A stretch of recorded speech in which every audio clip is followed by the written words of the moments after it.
Matthews, Montrezl Harrell, and Marc Gasol. According to a Bleacher Report column, LeBron and the Lakers, quote, won free agency with these moves. So, Shannon, are you smiling yet? Did the Lakers clearly win free agency? I believe they did, Skip. I believe they got better. They're better than the team that actually won the title. They addressed a lot of the issues that they have, which is scoring, bringing in Dennis Schroeder, bringing in Montrez. Because the biggest problem that they have, Skip, is how stagnant the offense became when LeBron left the court. Now that's not going to be an issue. I don't believe it will be an issue. Skip, there are going to be some nights that LeBron's not going to play. There are probably going to be some nights AD doesn't play. And they're still going to need to be able to score the ball because there are a lot of other teams that loaded up in the Western Conference. There are some teams that loaded up in the Eastern Conference. And you're not going to be in the bubble, so you're going to have to travel, Skip. So guys are going to miss, and there are going to be some back-to-backs. And so the likelihood of LeBron playing all these back-to-backs, not very good. The likelihood of AD playing all these back-to-backs, not very good. They got a big body in Marc Gasol that can bang with Yoke and can bang with Nurkic. That's what they needed. Sure, I would have loved to keep another big, but that wasn't in the cards. Dwight left to go to Philly, and they ended up having to trade JaVale to fit Gasol up under the cap. But I like the additions that they got, Skip. I believe they will be better. They will be better off the bench. Matthews, a 3-and-D guy that can shoot. And sure, I would have loved for the NBA season to be normal. You know what it is, Skip? The season ended and not, ended when it ended, and the guys get 4 months off. But that wasn't in the cards because if you keep getting, you get 4 months off, when do you ever get back to a regular season? When do you ever get back to these 82 games? It's going to be 72, but at least I think once they finish this season, if they don't have any interruptions, Skip, we can get back on a normal schedule because they're interfering with us going to get these 40,000 points. But we're going to get this title. I like it. You hate it because even though you thought you were going to get a point guard, you didn't. And you still need one. So we addressed major needs and we got stronger. By the way, there's stories out there, speculation that the Clippers are not done yet, and they might be going after Terry Rozier, who's suddenly available in Charlotte. Go ahead. We will talk about that in a few minutes Go here ahead. on I the hope show. you get him. But that's a possibility, so don't sleep on what's not yet done for the Los Angeles Clippers. Okay, I keep hearing from you and many others this hype, hooray about the Lakers ran off with free agency. And the billions of blind witnesses out there are eating this up, led by you, this whole notion that the Lakers got so much better. They are better. My problem is that all of you blind witnesses keep ignoring how much the Lakers lost. They lost more than they gained, so they did not get better. They actually got a little worse. Did we lose anybody if you chose to let it go? If I let this bird go, did he escape or did I release him? Did you want Rondo back? Yes, you did. If we wanted him back, we'd have signed him, right? I don't know. Oh, we don't get it. If we don't want it, we could have with that. We had to go over the cap. But when you want somebody, you go over that cap. Okay, so I ask you right here, right now, is Dennis Schroeder better than Rajon Rondo? Is he? Right now, we're talking about playoff Rondo. The Rondo that we just watched become the third best Laker through the postseason run in the bubble. That Rondo. Is Schroeder better than that Rondo? Schroeder's going to be better in the regular season and been playing the whole time and playing with LeBron. Come playoff time, he'll be as good, if not better, than Rondo. So I'm looking at these numbers, and I'm looking at a Rondo who's now played 121 playoff games in his career. Yes. When playoffs come, he switches gears. He goes into a much higher gear, as we've seen again and again and again, because he has led the playoffs in assists 4 times in his career. Dennis Schroeder in the playoffs averages 4 assists a game. 4 times you led the whole playoffs in assists versus 4 assists. I think I'd side with Rondo on that. Schroeder's played in 46 playoff games, which is not all bad, but would you believe in the 7 games he played just recently against the Houston Rockets for the Oklahoma City Thunder, would you believe that Schroeder shot 29% from 3 in those 7 games? And Rondo, in your playoff run, all the way wall to wall, he shot 40% from 3, a guy that at times in his career I wasn't sure he could shoot at all. Yes.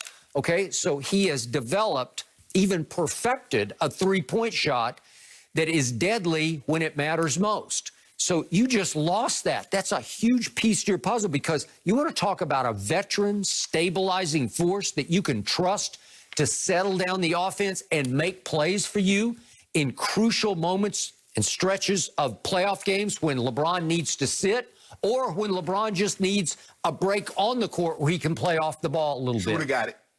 Does he really? But see, what you failed to mention, you mentioned about, and I'm not taking anything away from Rondo, but you do realize that in Boston, Rondo had Paul Pierce, Ray Allen, KG.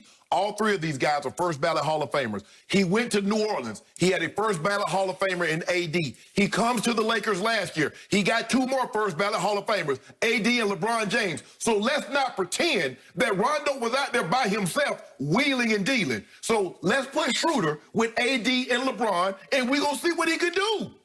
Schroeder is more of a solo act. He comes in and he wants to disrupt on defense. I give you that. And he wants to score the basketball. He wants to be this era's Vinny Microwave Johnson, coming off the bench for the Detroit Pistons and just lighting you up for stretches, right? We might need that. Okay, well, you might, but I don't think it's exactly what you're going to need when it's playoff time, because you're going to miss that force that is Rondo. He is a playoff force. And as much as I like Marc Gasol's, I respect and appreciate his experience. His basketball IQ is off the charts. He's played in so many big playoff battles, many against my Spurs, but he's an aging post presence who's become pretty much, I'm not going to say a liability on offense.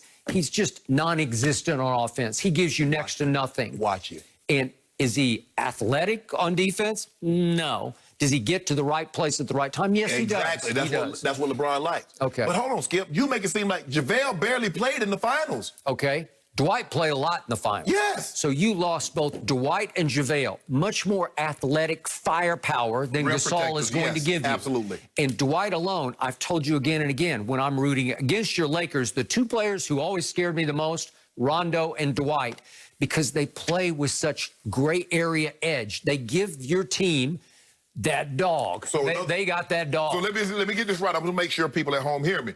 When you play the Lakers, the people that scared Skip Bayless the most was Rajon Rondo and Dwight Howard. Not AD and LeBron, Rondo and Dwight Howard. Yep. Wow. Because they will do things that LeBron and AD are not capable of doing. Skip. Physicality, edge. Skip, do you realize what LeBron is? He's 6'9", 260. And you say Rondo is more physical than him. Stop it. Hey, Dwight was just pushing people around through the whole playoff He did an unbelievable job on Jokic. Skip, I will concede that. We really needed him to bother Jokic, and he did an unbelievable job. But he was non-existent against Houston. He didn't play a whole lot and get in game 6. They're small ball. You didn't need him against That's Houston. my point. We can go. Okay, well, you're not going to need Gasol if you play that kind of an offense. They got Jokic. And Portland still have Nurkic. So you're still going to need a big body. He's a big body. He's not as good as the combination of JaVale and especially Dwight. Don't you worry. You know it and I know it. I can see in your eyes over there, you got fear in your eyes. Hey, let me ask you a question. Who got a combination as good as what we got in AD and Bron? Okay, I give you that, but that was always there. Trez. Did it get better? Thank you for bringing up Trez. The Clippers just rejected him. He's a Clippers cast off. The Clippers decided he's more trouble than he is worth. He has a huge personality that can be divisive and difficult in the locker room. No, he just want everybody to practice hard and play hard. Okay. That's what he want. You don't come in here, hey, what you did over there ain't won us no games over here. Okay. So you think you will come in and load management and take off practice? You talk about we need to get better. We need to play. How we gonna play if we can't practice together? How we gonna get better if we can't play together? Trez like and I keep hearing rumblings that Lou Will might be on the outside. That is correct. But I love how you say the Clippers rejected Trez. Yep. But we let Dwight go. We traded JaVale. We let Rondo go. We traded Danny Green. Oh, they left you. They left you. Did we not reject them? Okay, that's fine. Okay. But the Clippers definitely cast off Montrezl Harrell. You got there cast off.